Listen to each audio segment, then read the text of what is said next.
Hello, friends. This is Dave Hurwitz, executive editor at ClassicsToday.com, here with random reviews from the Overflow room. And we're still working our way through Rachmaninoff. We're at number 6.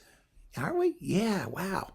Number 6 in the Rachmaninoff sweepstakes. And this clump has some rather cool stuff in it, actually. It really does.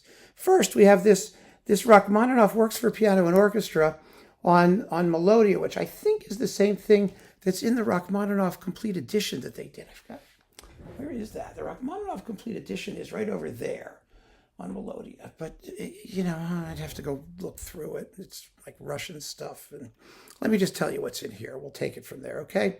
You get Piano Concertos 1 and 2. Number 1 is with Victor Yuresko, who I actually always liked as a pianist, with Gennady Provatorov and the State Academic Symphony Orchestra. Then the second is the classic Richter Sanderling Leningrad heavy, gloopy, not very interesting number 2 in mono. The third is Peter Donahoe, actually, which is rather interesting, under Vladimir Fedosiev. And that's kind of different. It's not a thrilling performance either, I don't think. Number 4 is with Nikolai Petrov, who I also like, by the way. That's with, Rushdastvensky. And the Paganini Rhapsody was Sergei Dorensky and Alexander Dmitriev with the USSR Ministry of Culture State Symphony Orchestra from 1982, which is very exciting. That's a good performance of the Paganini Rhapsody as well. So it's a mixed bag, different pianists. It's on Melodiya. You can't find it anymore. What's the point, really? I just have it because I do. Next.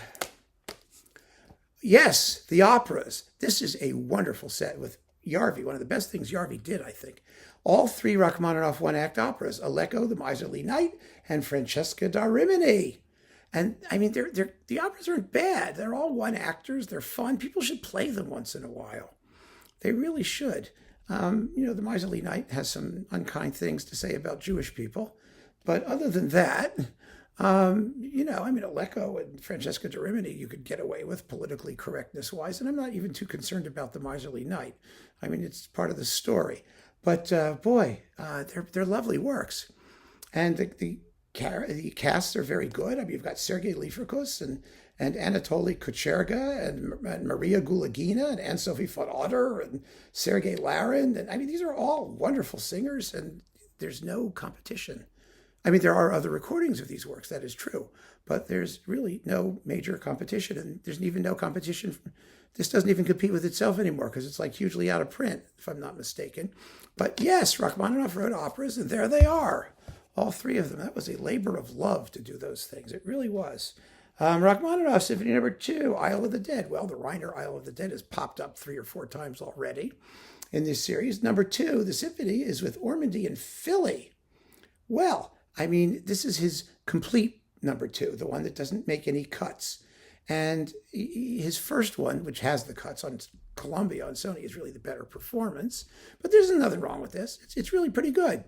He didn't just do a remake for the sake of it. It has different sort of stresses and ideas, and it's beautifully played. The sonics aren't too bad. And, of course, the Isle of the Dead is a knockout with Reiner, so that's good. Oh, one of my all-time faves. The Paganini Rhapsody with Rubinstein, along with Nights in the Gardens of Spain and the Chopin Andante Spianato and Grand Polonaise. Let's see, the Rachmaninoff is with Reiner in Chicago. Oh my God, it's slamming. It's phenomenal. So's Nights in the Gardens of Spain with San Francisco Symphony and Enrique Jorda. And the Chopin is with the Symphony of the Air and Alfred Wallenstein. This is just classic Rubinstein. We've talked about it before. It's a phenomenal recording.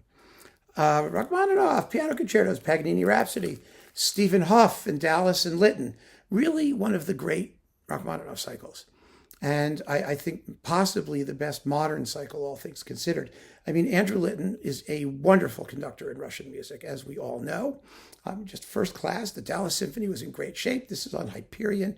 It is gorgeously recorded. When this first came out, it was released on standard compact disc, which is what this is, and also on SACD. And the SACD surround sound was markedly inferior to the regular stereo. It really was. So get it in regular stereo if you want it, and it is terrific.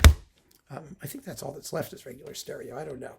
Then we've got the complete Rachmaninoff songs with Elizabeth Soderstrom and Ashkenazy. This is another classic album because there aren't that many recordings of the complete Rachmaninoff songs outside of Melodiya with all kinds of singers.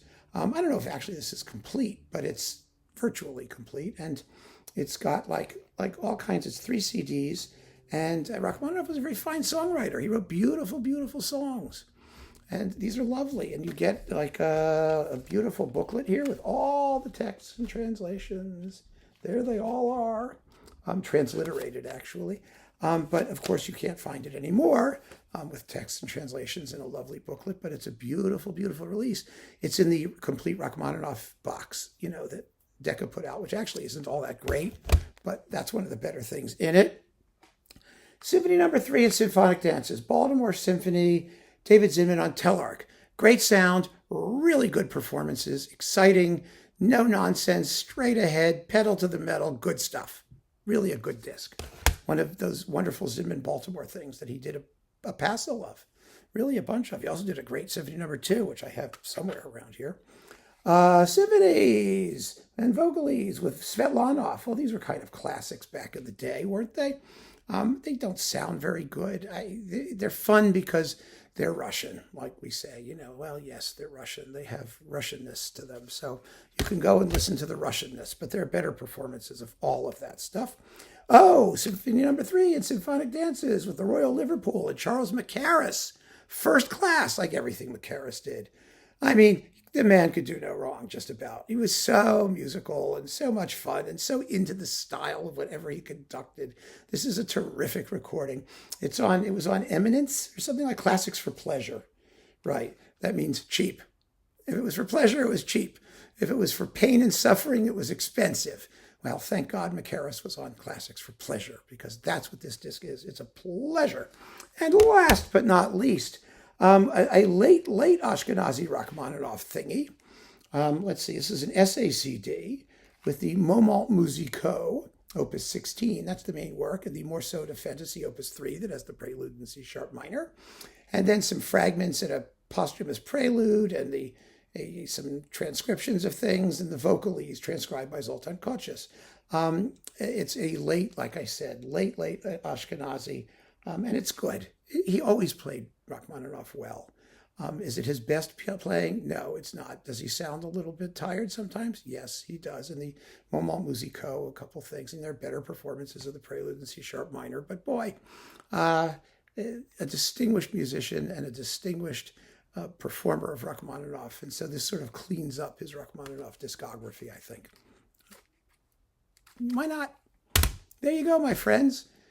Keep on listening. Thanks for joining me. There's more Rachmaninoff to come. Stay tuned.